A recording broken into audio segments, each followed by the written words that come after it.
हरे कृष्णा। अब आपने suddenly notice किया होगा कि जो गर्मी है वो अचानक से बढ़ गई है। और ऐसा क्यों? क्योंकि आप जो है सन रोहिणी नक्षत्र में हैं। ठीक है, जब सन रोहिणी नक्षत्र में जाते हैं तो सडनली इन्वायरमेंट में जो गर्मी है वो बढ़ती है, क्योंकि सन अपनी अब एकदम पीक के फॉर्म में है जब वो बहुत ज़्यादा गर्मी करेंगे। सो नौ तपा एक कुछ ऐसे दिन होते हैं, नौ तपा का मतलब है 9 दिन ज़्यादा गर्मी वाले। तो जब सूर्य रोहिणी नक्षत्र में जाते हैं तो सूर्य एंड कहा जाता है जो पृथ्वी है उसके बीच का जो डिस्टेंस है वो भी कम हो जाता है। और सूर्य की जो किरणें हैं, तेज़ जो किरणें होती हैं एकदम, वो धरती को हिट करती हैं, इसीलिए 9 दिन जो है वो बहुत कड़ाके वाली गर्मी पड़ेगी।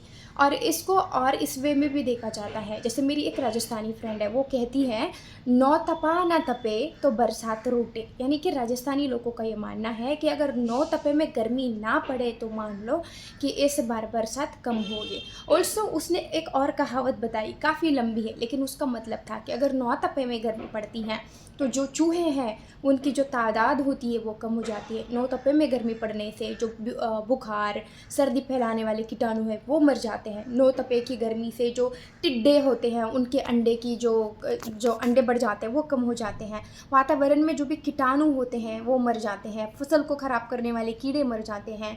इसीलिए 9 तपा बहुत ज़रूरी होता है। और आखिर के दिन में अगर गर्मी ना पड़े ना 9 तपे के, तो माना जाता है कि बहुत ज़्यादा तूफान आ सकता है और सब कुछ नष्ट कर सकता है। तो एक प्रकार से अर्थ का जो इन्वायरमेंट है उसे बैलेंस करने के लिए 9 तपा में 9 दिन बहुत ज़्यादा भीषण गर्मी होती है। तो 9 तपा ऑलरेडी लग चुका है। वैसे तो ज्येष्ठ महीने का जो शुक्ल पक्ष है तभी से 9 तपा शुरू हो जाता है, गर्मी आपको देखने के लिए मिलेगी। बट यूजुअली जो डेट निकाली जाती है तो इस बार 25 मई से 2 जून तक 9 तपा है, यानी कि आप एक्सपेक्ट कर सकते हैं कि आप बहुत ज़्यादा गर्मी पड़ेगी और ये ज़रूरी है।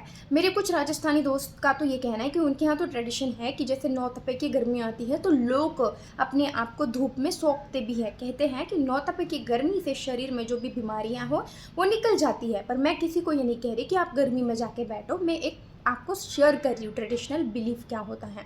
सो 9 तपे में गर्मी ज़्यादा होती है तो ये हाई टाइम होता है कि लोग इन्वर्ट हो जाते हैं, यानी कि साधना, जप तप, कम खाना, इस पे फोकस करते हैं, क्योंकि बॉडी ऑलरेडी बहुत कुछ मतलब बहुत सारी चीज़ों के थ्रू जा रही होती है। तो डाइट अपनी लाइट करते हैं, लस्सी, दही, पानी वाली चीज़ें खा के गुजारा करने की कोशिश करते हैं, ठंडा पानी पीते हैं।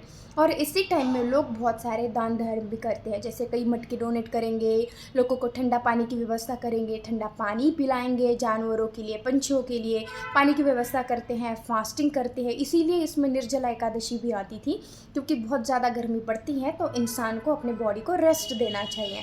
सो 9 तपा अब 25 मई से 2 जून तक है। तो प्लीज़ अपना ख्याल रखिएगा, जब गर्मी का पीक हो तो बाहर ना निकले। शाम को अर्ली मॉर्निंग आप बाहर जा सकते हो।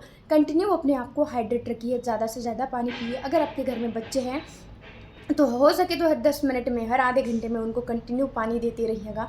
ना ज़्यादा ठंडा ना ज़्यादा नॉर्मल, बीच का मटके वाला उन्हें पानी दीजिए, क्योंकि हमसे ज़्यादा बच्चे डिहाइड्रेट होते हैं एंड वो बता नहीं पाते हैं। सो बच्चों को ज़्यादा दिक्कत होती है। बच्चों को गर्मी में बाहर मत लेके जाइएगा और उन्हें लाइट है डाइजेशन में वो चीज़ें आप खिलाइए।